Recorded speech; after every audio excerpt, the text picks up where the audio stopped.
ሰላም ኤሌክትሮኒክስ እንዴት ነው? ሰላም አለን። ጊዜ ካለና ካላስቸገርኩ አንድ ጥያቄ ልጠይቅ ፈልጌ ነበር። ላፕቶፕ ለምንድን ነው የሚያስፈልገው? ሰዎች ላፕቶፕ ለምንድን ነው የሚገዙት የሚለው ትመልስ። ላፕቶፕ ለምንድን ነው የሚያስፈልገው? ሰዎች ላፕቶፕ ለምንድን ነው የሚፈልጉት? እሺ፣ ስለዚህ አንድ ላፕቶፕ ከመግዛቱ በፊት አንደኛ ለምን ፐርፐዝ ነው የምትፈልገው ነው። ላፕቶፕ ሆኖ ደረጃ አላቸው። ዝም ብሎ ላፕቶፕ አሁን አንተ ለምሳሌ ቪዲዮ ኤዲቲንግ ከሆነ ምንድን ነው አንተ የምትሰራው? ቪዲዮ ኤዲተር ነው። ቪዲዮ ኤዲተር ከሆነ ቪዲዮ ኤዲቲንግ እያረግ ለምሳሌ ዝም ብዬ ላፕቶፕ ፈልጋለሁ ብለህ አንድ ላፕቶፕ አንስተህ አትሄድም።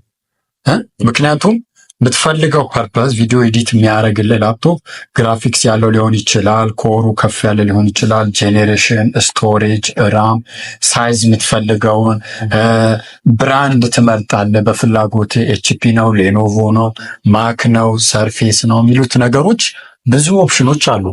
ለምሳሌ ላፕቶፕ የሚፈለገው አሁን ወደ ጥያቄ ስመጣ አንድ ሰው ላፕቶፕ የሚገዛው ቪዲዮ ኤዲቲንግ አለ። አሁን እንዳንተ ለሪሰርች የሚፈልግ አለ፣ ለአርቴክቸሮች አሉ፣ ዲዛይነሮች አሉ፣ ለተለያዩ ፐርፐስ ይፈለጋል። አንዳንዴ ደግሞ ኖርማል ለወርድ ኤክሴል ምናምን አሉ አይደል?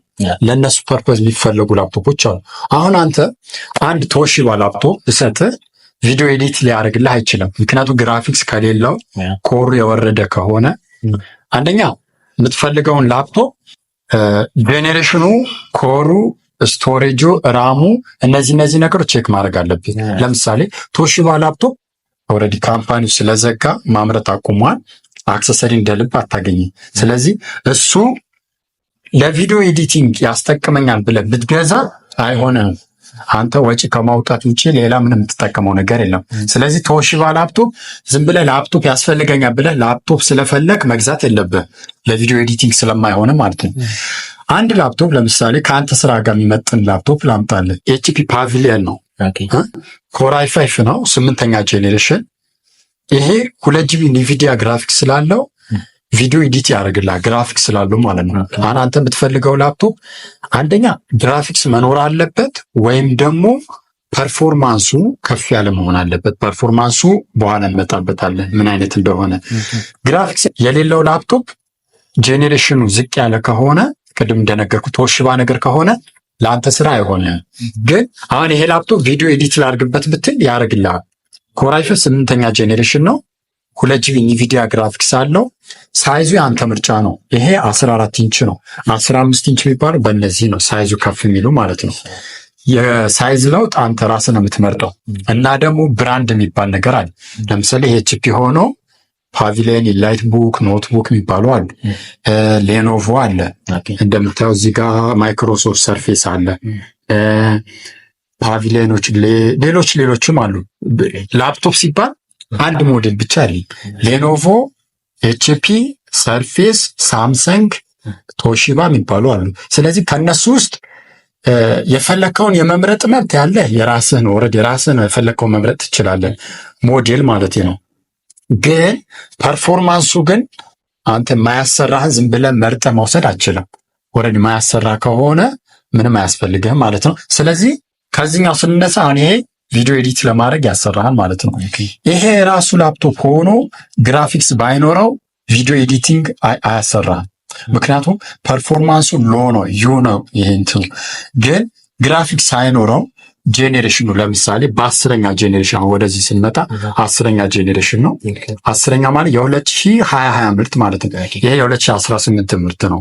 ግራፊክስ ስላለ ቪዲዮ ኤዲቲንግ ያሰራሃል። ግራፊክስ ሳይኖረው ግሬት ፐርፎርማንስ ስለሆነ ይሄ ለቪዲዮ ኤዲቲንግ ይሆናል ማለት ነው።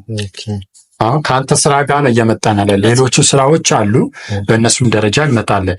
ስለዚህ ግራፊክስ ሲኖረውና ሳይኖረው ጄኔሬሽን ይወስናል። ጄኔሬሽን ማለት ምንም ጊዜ የተመረተበት ዓመተ ምህረት ማለት ነው። ዓመተ ምህረቱ ከፍ ባለ ቁጥር ፐርፎርማንሱ እየጨመረ ይሄዳል እና ደግሞ የምትፈልገውን የስራ መጠኑ ምን አይነት ጄኔሬሽን ቢሆን ይሻላል የሚለውን ነገር እሱ ያው ጎግል ማድረግ ትችላለህ። ከሱ አንፃር ይሄ ላፕቶፕ ይሆናል ማለት ነው።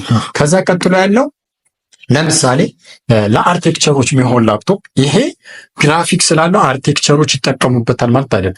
ይሄ ለቪዲዮ ኤዲቲንግ ይሆናል፣ ለሪሰርችንግ ይሆናል፣ ለዲዛይኒንግ ይሆናል። ግን አርቴክቸሮች ይሄ ሊያስጠቅማቸው አይችልም። ምክንያቱም ፐርፎርማንሱ ከግሬት አልፎ ሃይ ፐርፎርማንስ መሆን አለበት። ለምሳሌ ይሄ ጌሚንግ ላፕቶፕ ነው፣ አይተዋል። ጌሚንግ ላፕቶፕ ነው። በስቶሬጅ ግራፊክሱ ከፍ ይላል። ለምሳሌ ይሄ 2 ጂቢ ነበር ያልኩ።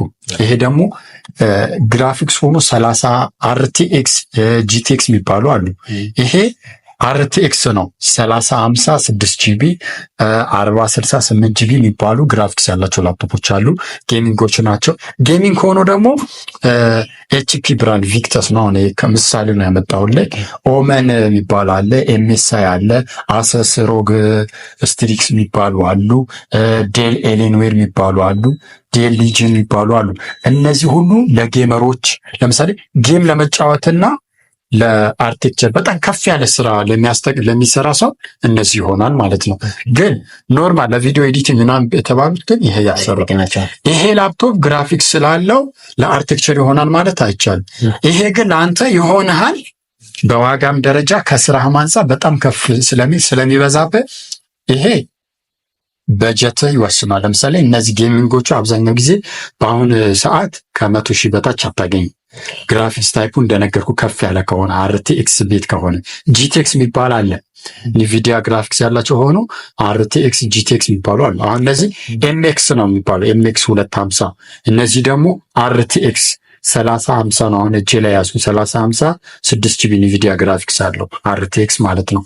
GTX ቢሆን ኖሮ ዋጋው ይቀንሳል። ከዋጋው አንፃር ከ100,000 በታች ይሆናል ማለት ነው። እና ላፕቶፕ ስትገዛ ምንም ጊዜ አንደኛ ላፕቶፕ ለምን ፐርፐዝ ነው የምገዛው ብለህ ስትመጣ ከራስ ስራ አንፃር ለቪዲዮ ኤዲቲንግ የሚሆነኝ ጄኔሬሽኑ 8 እና ከዛ በላይ ቢሆን ይመረጣል። ስቶሬጁ በአሁኑ ሰዓት ሃርድ ዲስክ ስሎ ስለሆኑ ሃርድ ዲስክ ላፕቶፖች አይመረጡም። SSD ሶሊድ ስቴት ታይፕ እነሱ አሪፍ ናቸው። ራም ደግሞ 8 ጂቢ እና ከዛ በላይ ቢሆን ለቪዲዮ ኤዲቲንግ አሪፍ ነው። በአሁኑ ሰዓት በቃ ሃርድ ዲስክ ላፕቶፕ አይመከርም። ሃርድ ዲስክ ያለው ላፕቶፕ ቶሺባ ላፕቶፕ አይመከርም። እና ደግሞ አንድ ላፕቶፕ ስትገዛ ዝም ብለህ ስለወደድከው አይደለም አክሰሰሪ አገኝለታለሁ ወይ የሚለው ነገር እሱ ታሳቢ ማድረግ አለብህ። ወደፊት ስሸጠው አፕግሬድ ለማድረግ ለምሳሌ ይሄ ፓቪሊየን ላፕቶፕ ገዝቼ ቀጣይ ይሄ ልግዛብል ይሄኛው ጨምሬ ሌላ ለመግዛት ይሄኛው ቫልዩ ምን ያክል ነው የሚለውን ነገር ታሳቢ አድርገህ ነው ላፕቶፕ መግዛት ያለብህ እንጂ ዝም ብለህ ከዋጋ አንፃር የ20,000 ብር ላፕቶፕ ገዝተህ ብትሄድ ምንም ነገር ሊጠቅምህ አይችልም።